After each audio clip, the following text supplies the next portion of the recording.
Je pars à Taïwan, bordel. Je passe aux douanes et vous me dites de mettre sur le côté parce que j'ai mis 4 pantalons. Là, je partais dans un endroit où je connaissais personne. Dans un pays, tu es foutu. Ah, je vois. Ah non, t'es peut-être pas foutu. Je parle pas la langue. Et puis je suis noire, je suis une fille, donc ça fait toujours un peu flipper. Et toi là, en fait, c'est quoi ton problème? Je pars pas en Italie, je pars pas en Corse. Parce que nous, sur notre plateforme, en gros, il y a marqué que vous avez pas embarqué. Je pète rien au néerlandais. Quand elle m'a dit mettez-vous sur le côté, j'étais à deux doigts de dire comment ça? J'étais à deux doigts de dire non, je monte.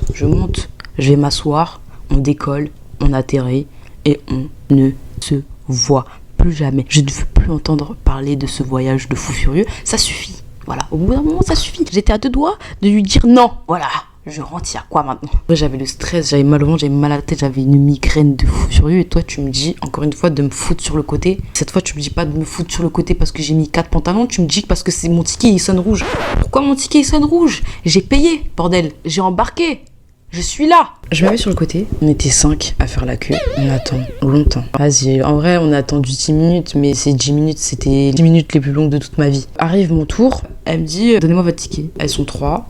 Elle parle en néerlandais. Je pige rien. C'est-à-dire que je la vois prendre mon ticket. Mode normal, il n'y a rien.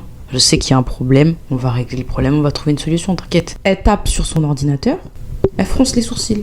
Elle se tourne vers ses collègues, elle parle à ses collègues en néerlandais. Sa collègue en néerlandais, genre en mode, je vois qu'elle prend mon ticket, elle dit ouais, attends, t'inquiète, je vais m'en occuper. Genre, je pense qu'elle a dû dire ça. Sauf qu'elle avait d'autres trucs à gérer avant, donc elle gère ses trucs avant. Moi, en attendant, vous connaissez, je regarde l'heure, je vois l'heure qui tourne, je vois l'heure qui passe. J'entends qu'ils appellent les derniers passagers. C'était les dernières minutes et moi, j'étais comme ça en fait. Là, tu vois, j'avais le stress, il y avait les nerfs, il y avait tout. Donc là, maintenant, je vais rater mon avion parce que le ticket, bordel, a tilté rouge. Bref, elle finit ce qu'elle a à faire et tout. Je la vois, elle tapote sur son ordinateur, elle tapote longtemps. À un moment donné, je vois qu'il y a une dame qui arrive, qui est plus âgée, et je pense que c'était la responsable. Et donc, elle fait part du problème, je pense à sa responsable. Sa responsable, elle avait d'autres trucs à gérer, et finalement, elle décide de s'attarder sur mon cas. Ok. Elle fronce les sourcils et tout, elle cherche pendant au moins les 3 bonnes minutes. Et puis elle me dit, mademoiselle, vous avez pas embarqué. Je dis, mais vous voyez bien que je suis là.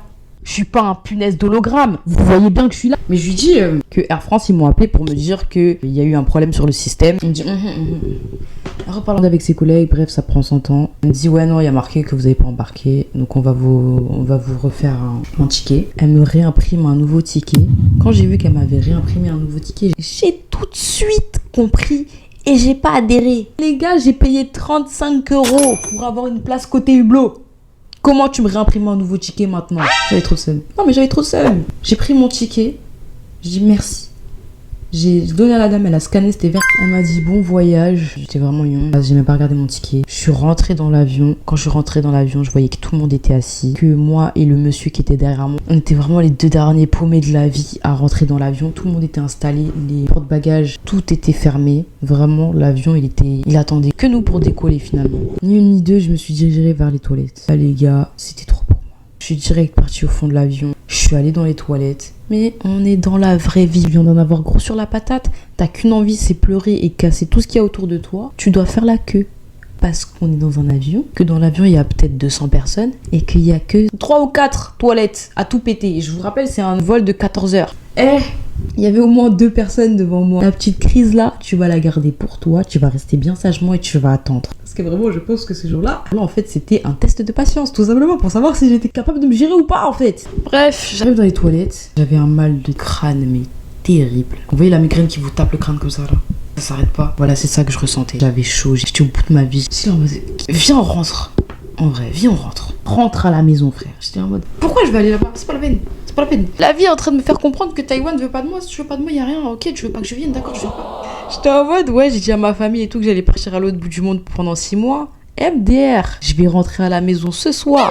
Je vous promets, je me voyais ressortir de l'avion, prendre un nouveau billet pour rentrer et rester à la maison. Franchement, j'avais même plus envie. Je vous promets, j'avais pas l'euphorie du voyage, j'avais pas l'euphorie de la découverte, je me rendais pas compte du super séjour que j'allais passer, j'y pensais même plus en fait. Je pensais même plus à ma vie. J'avais juste envie de rentrer, prendre un Doliprane et dormir. Bref. Je sens qu'on va bientôt décoller, donc je me décide enfin à sortir des toilettes. Je regarde mon nouveau billet. Je vois sur le billet qu'il y a marqué H. Quand je suis rentrée dans l'avion, le premier truc que j'ai vu, c'était HIJ. Et HIJ, les gars, si vous avez HIJ, les gars, c'est que vous êtes dans la rangée du milieu. Cherchez pas. Et je me suis dit, à tous les coups, À tous les coups, je suis au milieu du milieu.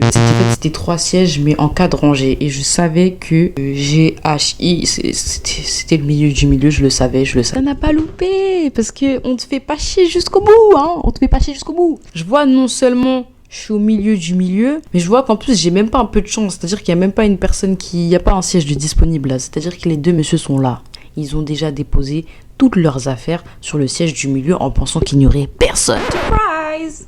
I'm here! Je rappelle, on allait décoller. Donc, je vous ai dit, quand je suis montée dans l'avion, j'ai vu les porte-bagages, ils étaient fermés. Ça veut dire, j'ai essayé d'ouvrir le porte-bagages et j'ai vu qu'il était blindé à ras-bord. Je me suis dit, n'essaye même pas les autres. Donc là, je comprenais que non seulement je suis au milieu du milieu, mais en plus, je vais devoir garder mes bagages sur moi. Donc le monsieur, je lui dis, excusez-moi, je suis là. Il me calcule pas. Une deuxième fois, je dis, monsieur, je suis là. Il me calcule pas. En fait, le monsieur, il me voyait même pas, frère. Jusqu'à, j'ai dû toucher le monsieur. Il se tourne, il me regarde, je lui dis, I'm here. Et j'ai dû faire des gros yeux vraiment très effrayants parce que j'étais trop fâchée. Et là, le mec trop gentil. En plus, ce mec-là, je vous jure, ce monsieur-là, une crème. Il me laisse passer. Je m'assois. À côté de moi, il y avait un autre monsieur. Je vois la tablette, elle s'allume. Elle me fait mal aux yeux. Avant de décoller, là, ils aiment trop passer un truc de sécurité, etc. Je me prends ça dans le visage. C'est un truc que tu peux pas éteindre en plus. J'avais mal à la tête à mort. Mais je savais que dans mon sac, j'avais des Spasfon et des Doliprane. Ouais, mais en fait, c'est toujours au moment où t'as besoin de quelque chose et tu le cherches que tu le trouves pas. Je vous épargne tout ça. On décolle, je me tape 14 heures de vol.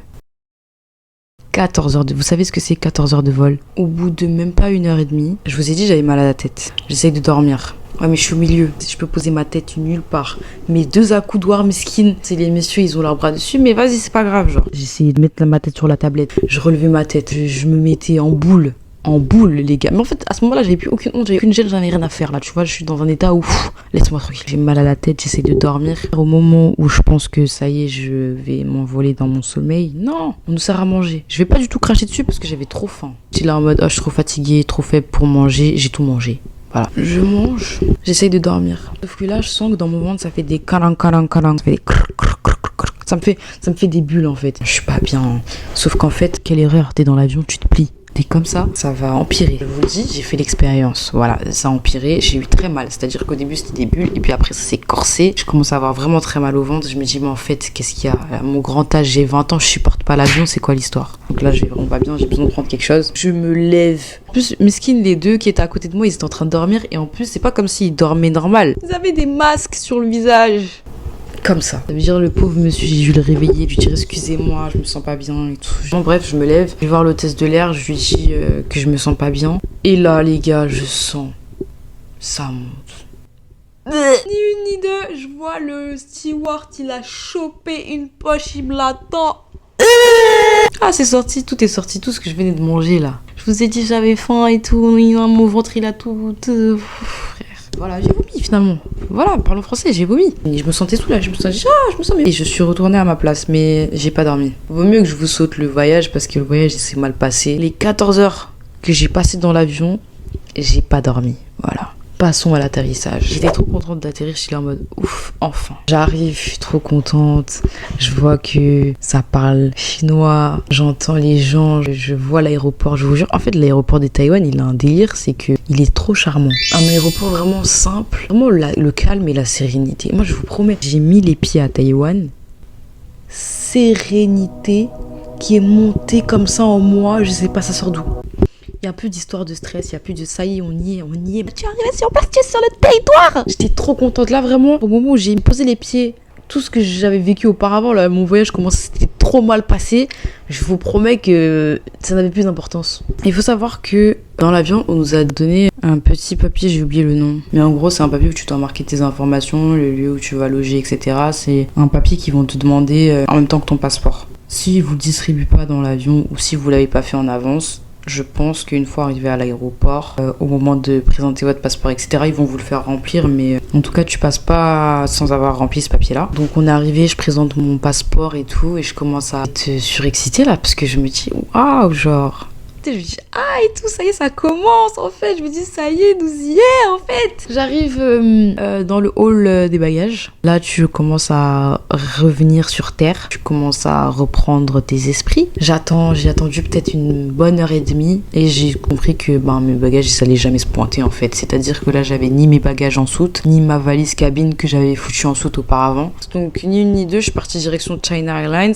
Et un truc qui est très important, les gars, si vous voyagez, déjà il faut prendre une assurance voyage, mais un autre point très important dans ce genre de situation, prenez vos valises en photo. Moi j'avais pris mes bagages en photo dans le délire où, pour faire des stories, je voulais un peu documenter mon voyage, etc. Donc j'avais pris des photos de tout et de rien de mes étapes de mon voyage, ce qui fait que j'avais des photos de mes valises. Et du coup quand j'étais voir le monsieur de China Airlines, trop gentil, trop mignon. Il n'y a pas de ah comment ça vos bagages sont arrivés, genre vraiment le monsieur trop gentil, il a été patient avec moi, il a été doucement en anglais, etc. Compréhensif. Du coup là j'ai fait la déclaration de retard de bagages du coup et de perte de bagages parce que j'avais rien. Et en fait tant que t'as rien tu fais les deux genre. Ouais, du coup il m'a demandé mes informations, où est-ce que j'allais loger. Moi ce que j'avais prévu c'était d'aller passer une nuit à Taipei parce que je pensais que c'était comme ça en fait. Je pensais qu'il fallait que je passe obligatoirement par Taipei pour aller à Hsinchu, mais en fait et j'ai appris que pas du tout. Du coup, en fait, sans m'en rendre compte, j'étais en train de faire un détour. Mais du coup, j'avais au préalable réservé avec Booking. Si vous partez en Asie, il faut réserver avec Booking parce que c'est moins cher. Quand vous êtes en Europe, je vous conseille pas de réserver avec Booking parce que les prix sont excessifs. Mais à l'étranger, ça vaut le coup. Parce que les prix des chambres seront moins chers sur Booking que si tu payes en réel. Du coup, j'ai donné l'adresse de l'hôtel dans lequel j'allais séjourner. Et le monsieur, je m'entendais bien avec lui et je lui dis regardez et tout, j'ai les photos de mes bagages et tout, si vous voyez mes valises et tout, genre dites-le moi. Et il a été trop gentil, il a pris mon WhatsApp et il m'a dit vous inquiétez pas, etc. Dès que je vois vos valises et tout, je vous contacte, il y a pas de problème. Et je suis partie du coup avec mon sac à dos. Mais j'avais quand même mes 4 pantalons et mes 5 pulls. Donc finalement, j'étais pas aussi bredouille que ça. Voilà. J'ai directement été mettre ma carte SIM et du coup, j'avais mis eSIM. J'ai commencé à échanger mon cash contre des dollars taïwanais et en fait ça y est, l'aventure est commencée officiellement. Je souhaite à tout le monde de ressentir ça, vraiment. J'étais là avec mon sac à dos et j'étais en mode maintenant let's go. J'ai pris le train il était hyper propre et en fait ce qui m'avait choqué c'est que les gens ils faisaient la queue pour monter dans le train. J'arrive enfin à Taipei, je suis trop contente, il faisait nuit. Je me souviens que j'avais eu mes parents au téléphone et je vous ai dit que j'ai pris une assurance bagage et en fait mes parents ils m'ont dit tes bagages ils sont pas arrivés. Le temps passe vite. Là, c'est le moment d'aller faire tous les achats possibles et inimaginables en carte. Tu fais tous les achats dont tu as besoin. Tu demandes tous les tickets de caisse, parce que tout ça, ça va être remboursé. Donc du coup, je dis ok. J'arrive à mon hôtel. J'ai galéré à trouver l'hôtel. C'est-à-dire que j'arrive, je suis perdue. Donc je demande à un monsieur qui est assis. Je lui dis ouais, je cherche tel endroit et tout, je cherche cet hôtel. Et le monsieur il parlait pas anglais. Mais il me comprend, il me fait comme ça, il me dit c'est là-haut. En fait l'hôtel il était au 4e étage. Du coup j'arrive au 4e étage, au 2e étage, je sais même plus. Je vois la dame, etc. Elle m'accueille, trop gentille, trop mignonne, elle me demande mon passeport. Elle m'emmène dans ma chambre. Moi j'avais pris une chambre sur Booking. Pour moi je pensais que ma chambre elle était toute petite. Et en fait j'ai payé 28 € la nuit. J'arrive, elle m'ouvre la porte. Une chambre.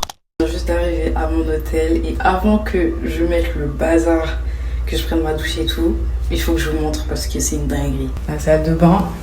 Ouh, comme ça, il y a une petite baignoire aussi.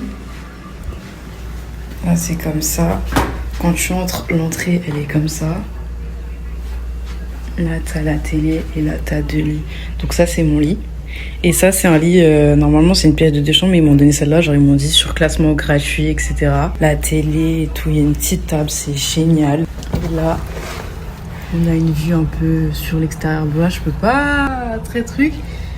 Mais voilà. Je me dis, ouais, je suis trop bizarre et tout. Il y a moyen qu'elle se soit trompée et tout. Trop bizarre. La chambre, elle est immense. Genre, vraiment, la chambre, c'était une chambre pour 2. Je pense que même à travers les vidéos, vous verrez pas. Mais la chambre, elle était immense. Après, la déco, vas-y, voilà. Mais franchement, j'étais trop contente. Et je me dis, mais je suis toute seule, là. Il y a pas, peut-être qu'elle s'est trompée. Je vais à la réception, je vais la voir. Et je lui dis, oui, excusez-moi, vous êtes sûr que vous m'avez mis dans la bonne chambre et tout? Parce qu'il y a 2 lits dans la chambre et je suis toute seule. Et elle me dit, non, mais en fait, il n'y a pas beaucoup de monde dans l'hôtel. Du coup, on vous a surclassé. Mais gratuitement. Hein? Je me dis, mais c'est pas possible, je rêve. Donc je dis oh merci beaucoup et tout, trop contente, je retourne dans ma chambre et tout. Premier truc que je fais mon gars c'est prendre une douche. Direct, je retire mes 4 pantalons, j'en pouvais plus. Je retire mes pulls, tout. Douche. Cette douche là m'a fait tellement du bien. Hein. Voilà, je me pose et ni une ni deux, je commence à regarder les magasins aux alentours. Et à Taipei, les magasins ils ferment à 22h. Donc voilà, je sors, je prends le premier bus qui passe. Et en fait, quand je suis sortie de la gare de Taipei, du coup, c'est immense. C'est vraiment géant. Et la nuit, je trouve que c'est magnifique. Vraiment, c'est trop beau. Et je m'étais dit, ouais, je vais retourner là-bas. Sauf que des nids, je suis sortie, j'ai pris le premier bus, j'ai vu qu'il y avait des magasins, je suis descendue. Voilà. Petite parenthèse, quand je suis arrivée à la gare du coup de Taipei, j'ai demandé à acheter une Metrocard. Du coup, ça, je pense que j'avais déjà expliqué dans une de mes vidéos ou pas. C'est une carte en fait que tu recharges, c'est-à-dire tu mets de l'argent dedans et en fonction de l'argent qu'il y a dedans, tu peux payer que ce soit train, bus et en fait c'est une carte que tu recharges tout simplement. Voilà, du coup, je commence à visiter les magasins et je vois le délire de la mode asiatique en fait finalement et genre je kiffe en fait. Mais je pensais que Taïwan c'était beaucoup moins cher au niveau des vêtements parce que c'est l'Asie etc. Mais en fait pas du tout. Ça dépend, il y a beaucoup de choses qui sont moins chères qu'en France, mais il y a des choses qui sont plus chères qu'en France. Ça dépend d'où est-ce que vous allez. Moi personnellement j'avais pas trop repéré d'endroit ou quoi. J'ai vu des magasins, je m'étais arrêtée. Mais le prix d'une veste Adidas à Taïwan et en France, c'est le même prix. Après, comme j'ai dit, il y a d'autres trucs qui sont moins chers, mais ça dépend où est-ce que tu les trouves, etc. Comme il y a des trucs qui sont plus chers, bref, j'ai fait du shopping.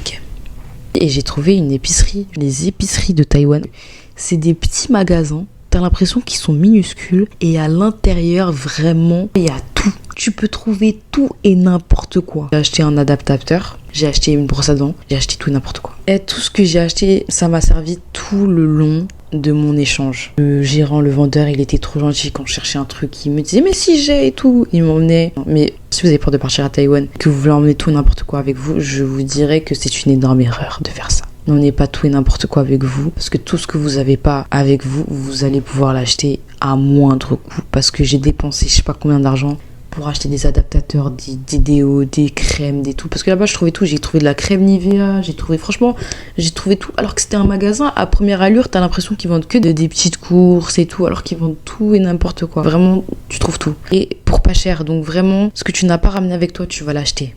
Par rapport aux vêtements, c'est différent, mais vraiment par rapport au reste, c'est moins cher. Le truc, c'est que j'ai pris mon temps, j'ai bien profité, haha, shopping. 22h, c'était terminé. Je me suis dit, ok, je vais aller manger. Tout est fermé à 22h. Voilà, comme ça, vous êtes au courant. Tout est fermé. Les magasins de bouffe, les restaurants ferment très tôt à Taïwan parce que les gens mangent très tôt. Les gens ne mangent pas à 22h. À Taïwan, sachez que les gens mangent aux alentours de 17h. À 22h, les seuls trucs que tu vas trouver ouverts, c'est les fast-food internationaux. Donc, ma première nuit à Taipei, j'ai mangé McDo. Ne me jetez pas la pierre. J'ai mangé McDo et j'étais très contente parce que le McDo Taïwan, il est moins cher que celui de France. Mais j'ai bien mangé. Je suis rentrée, j'ai dormi. Je vous ai dit dans l'avion, les 14h là, j'ai pas dormi. Et en fait, c'est pour ça que j'ai pas eu de jet lag. Le fait de ne pas dormir pendant tout ce temps-là dans l'avion, quand je suis arrivée à Taïwan, c'était la nuit, c'était l'heure de dodo. J'étais fatiguée, j'ai dormi. Cette nuit-là, j'ai tellement bien dormi. Hein. J'avais trop besoin de ça. Le lendemain, je me suis réveillée, j'ai réalisé que ouais, c'est pour de vrai. Genre là, t'es à Taipei et tout. J'étais trop contente. Le lendemain, je me suis réveillée. Je suis partie au 7-Eleven, je crois. Je me souviens même plus, j'ai acheté tout et n'importe quoi. J'ai pris des trucs au pif et j'ai vraiment kiffé. Je suis partie voir mon hôtel, je leur ai expliqué ma situation par rapport à mes bagages et du coup j'ai rajouté une nuit de plus. Au début c'était qu'une seule nuit, jusqu'à que je reçois mes bagages et tout et en mode, l'hôtel il était en mode non mais t'inquiète pas, te prends pas de problème et tout. Dès qu'ils font livrer tes bagages, nous on t'appelle, tout ça en anglais bien sûr. C'est pour ça que je vous ai dit que en très peu de temps, il n'y avait que l'anglais. Encore, j'ai visité la capitale et je suis partie au 101 de la grande tour de Taipei. Et après du coup directement de Taipei, je suis partie à Hsinchu et j'ai découvert qu'il y avait un bus. Donc j'ai pris ce bus-là, j'ai découvert le campus de ma fac et le campus de ma fac est énorme. C'est-à-dire que le campus, il est tellement énorme que l'arrêt de bus porte le nom de la fac. J'arrive, c'est immense, je trouve pas l'entrée. Il y a des étudiants de partout, il y a des scooters de partout, je suis en mode waouh. J'avais rendez-vous à 17h avec mes relations internationales et en fait, j'arrive dans cet endroit immense et je me repère pas. C'est trop grand. On m'a envoyé le plan par mail et je vous promets que je me perds genre. Donc je demande à un étudiant le chemin. Au début il me dit non. Et il me dit non, je sais pas où c'est et tout, il s'en va. Et en fait, je pense qu'il a vu que je bataillais, que je galérais à trouver et tout. Il s'est dit ouais, mesquine et tout, je vais l'aider. Il est revenu vers moi, il m'a dit ouais, en fait, si je sais où c'est et tout, viens, je vais t'emmener. Du coup, il m'a emmené et j'ai rencontré du coup ma référente du coup des relations internationales qui s'occupait de tous les étudiants d'échange. Et j'étais trop contente en fait. J'ai été tellement bien accueillie. Ils m'ont dit ouais, bah maintenant tu vas aller chercher ta clé à tel endroit, tu vas aller voir ta chambre dans ton bâtiment, etc. Ils m'ont tout expliqué et j'étais surexcitée parce que je savais que j'allais être en dortoir et du coup j'avais trop hâte de voir en mode mes colocataires parce que du coup je pouvais pas dormir à la fac étant donné que je dormais à l'hôtel. Donc je rentre, je vais chercher mes clés, les gens sont super gentils, je signe, etc. Je récupère une carte temporaire, je découvre mon bâtiment, je découvre mon dortoir, j'ouvre la porte de ma chambre et je vois il y a 2 filles et je tombe sur Pleng et Crystal. Et en fait, Pleng elle est thaïlandaise et Crystal elle est chinoise. Et en fait, elle venait d'arriver. Et j'étais trop contente de voir Pleng. J'ai à peine ouvert la porte, je l'ai vue et je vous promets que j'étais trop contente. Franchement, je l'ai regardé, je lui ai dit, mais en fait, toi, t'es pas au courant, mais tu vas être ma meilleure amie, en fait. T'as pas compris, toi et moi, on va vivre dans le même endroit, dans la même chambre. J'étais trop contente. Et même, j'étais trop contente de rencontrer Crystal parce qu'elle était trop gentille. Vraiment, je suis tombée vraiment sur des filles pépites. Je suis pas quelqu'un qui a peur de faire de la colocation ou quoi, parce que j'avais déjà fait de l'internat avant, mais j'appréhendais quand même un petit peu parce que si ça se passe mal en vrai ça peut être vraiment gênant. Et en fait je suis arrivée et je suis tombée sur 2 filles, mais 2 perles rares, vraiment des filles trop gentilles, trop mignonnes. Elles m'ont tout présenté, elles m'ont montré les chambres, la salle de bain, etc. J'ai vu mon dortoir, j'ai dit ah ouais, j'ai dit vraiment. En fait j'étais choquée que dans un petit endroit comme ça, et ben il y ait autant d'espace. C'est-à-dire que c'est petit, mais t'as tout l'espace dont t'as besoin. Faut savoir ça, si vous allez en dortoir à Taïwan, il se peut que vous ayez pas de matelas. Moi, il m'avait prévenu en amont, donc je le savais. Faut que tu te fournisses le matelas. Je pense que la chambre, chaque chambre devait faire peut-être 14 ou 15 mètres carrés. Et du coup, je leur explique, je leur dis que voilà, en ce moment, je dors à Taipei et tout. Et je reçois un message de ma buddy. Buddy, c'est quoi? C'est la personne, l'étudiante avec qui j'ai changé quand j'étais en France. Et elle est à Taïwan. C'est-à-dire que c'est une étudiante qui étudie dans mon université à Taïwan. Et en fait, c'est ma correspondance en gros. Et du coup, je reçois un mail des relations internationales qui me disent que ouais et tout, Olivia, elle est sur le campus et tout, peut-être que tu peux la rencontrer aujourd'hui. J'étais trop contente, c'est là, quoi? Et en fait, elle était sur le campus et ils l'ont prévenu que j'étais là. Et du coup, elle m'a envoyé un message. Elle me dit, ouais, si tu veux, rendez-vous à telle heure et tout, à tel endroit. Tout est allé trop vite. Tout était incroyable. Je lui réponds, je dis, ouais et tout, oui, je suis là, etc.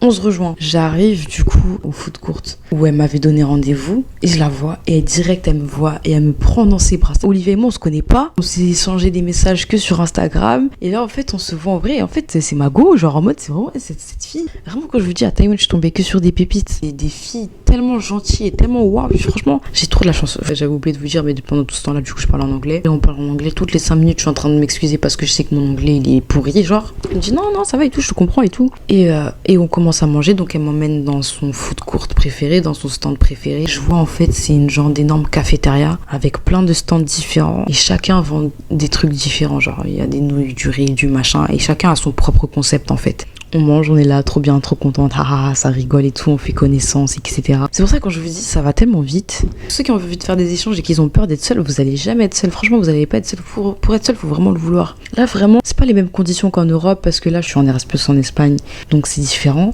Mais je vous promets que dès que je suis arrivée, tout s'est fait aussi fluidement, tout a été naturel, ça s'est fait à une rapidité incroyable.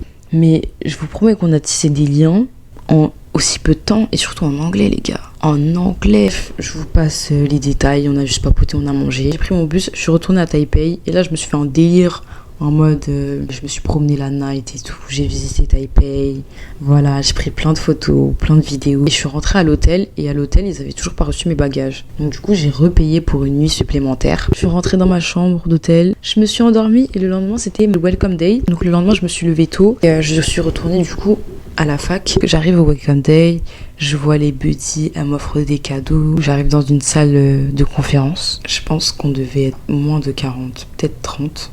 Une bonne trentaine en tout cas. Puis ça nous accueille, ça nous dit bonjour. Les profs, ils se présentent. Les relations internationales, ils se présentent. Ils nous font une présentation de l'université, de blabla, de nous dire que vous êtes les bienvenus et qu'en fait vous êtes là pour kiffer, genre. Vraiment, c'est ce qu'ils ont dit. Ils ont dit enjoy your day here. Et franchement, genre, ils nous ont dit d'être heureux.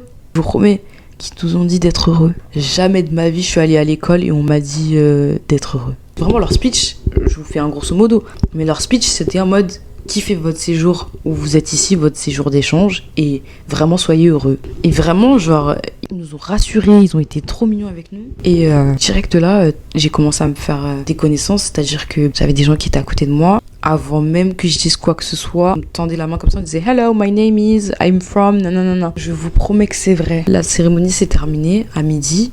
Le midi, on a tous mangé tous ensemble. J'ai rapidement retrouvé ma coloc Playing. On a visité la BU. La BU, elle était immense. J'ai jamais vu une aussi grande BU de toute ma vie. Et une BU aussi technologique et aussi waouh. En fait, vraiment, je vous promets, cette BU, c'est la meilleure BU que j'ai vue de toute ma vie, vraiment. Et quand tu vas dans cette BU, en fait, tu peux que avoir envie de travailler. Dans la fac, il y avait 5 lacs. La fac, elle était vraiment très grande. Ils nous ont expliqué, en fait, il y avait des systèmes de bus, ça s'appelle les shuttle bus. En fait, c'est des bus qui font tout le tour du campus et c'est des bus gratuits. T'as pas besoin de présenter ta carte d'étudiante, t'as rien besoin. Tu viens, tu montes dans le bus, c'est tout. Franchement, ils nous ont expliqué, ils nous ont montré des trucs. J'ai jamais vu un système universitaire aussi simple. Tout est simplifié, tout est fait pour que tu t'en sortes. Il y avait 2 énormes cafétérias avec différents stands et dans l'un des stands il y avait un McDo. Dans l'autre il y avait un 7-Eleven, il y avait 2 Family Mart dans la fac. Bref, comme je vous l'ai dit, le midi on est tous partis manger tous ensemble et en fait là c'était marrant parce que première fois de ma vie où je me retrouve à manger dans un endroit où il y a autant de nationalités différentes et c'est trop marrant parce que waouh, en fait, franchement, il faut vraiment le vivre pour le comprendre, mais c'est trop marrant de voir qu'il y a des gens de partout. Il y avait des gens qui venaient de Singapour, il y avait des gens qui venaient du Japon, il y en a qui venaient de Chine, il y en a qui venaient d'Allemagne, il y en a qui venaient de République tchèque, il y avait des gens qui venaient de Croatie, des États-Unis, il y avait des filles qui venaient de Thaïlande, et il y avait des gens de partout, et c'était trop magique de voir qu'il y avait des Anglais, il y avait vraiment toutes les nationalités mélangées, il y avait des Nigériens, franchement, c'était trop bien. Je vous souhaite de vivre un moment comme ça, de vous retrouver dans un endroit où vous pouvez communiquer. Parce que si vous parlez pas anglais, ça va être relou. Mais on était tous là, en train tous de faire connaissance. On a pris des trucs à manger différents. On était là en mode, ah, toi tu manges quoi? Ah, moi je mange ça, etc. Ah, qu'est-ce que tu étudies? Tu viens d'où? Ah, ok, c'est quoi ton dortoir, etc. Parce que toutes les filles ne sont pas dans le même dortoir, tellement le campus il est grand, il y a tellement d'élèves là-dedans. Je sais pas, il y a combien d'élèves. Franchement, c'était magique. Un des meilleurs moments de ma vie, je pense. Le truc, c'est que après, la plupart des étudiants, ils sont partis genre acheter leur fourniture pour leur chambre. Et comme je vous ai dit, les chambres, elles sont vides. Il n'y a pas de matelas. Enfin, le matelas, tu dois te le fournir. Plein de choses comme ça, les choses pour le quotidien.